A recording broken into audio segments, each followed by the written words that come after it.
My name is Doug Vantlin. I am the sheriff of Knox County.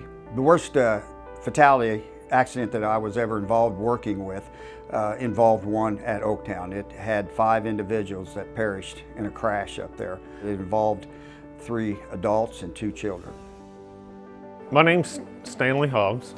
I've been a firefighter here in Oaktown, Indiana for 42 years, almost 43. Where I can remember all the way back in the early 70s, people crossing the road and being hit by cars that didn't know the intersection was there.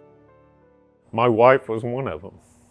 The blind intersection, she pulled out in front of someone, and as a firefighter, it's a trauma to turn the corner, answer a call, and it's your wife hanging out of the car. I actually wrote a letter to the governor at that time as a firefighter, asking them to look into it. Eventually they did, and they came up with the idea with the RCIs.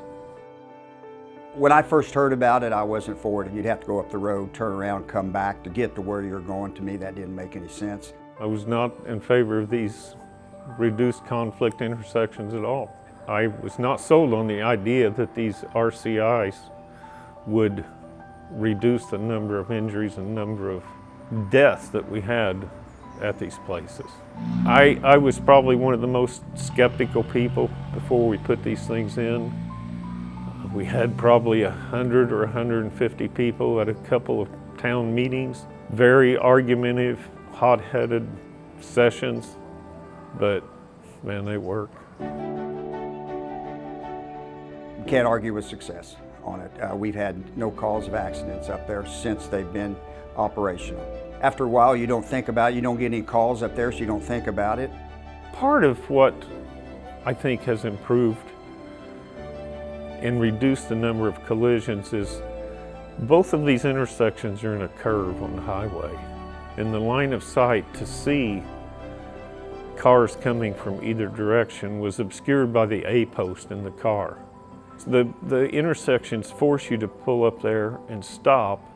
The line of sights have improved tremendously in the curves on the highway, so the traffic that's coming on at 65 miles an hour, you can now see them coming and be a little more cautious when you cross the highway. It turned out to be a good thing for us. Everybody's used to it now. We don't have near as many, if any, accidents thus far. So do your homework on it.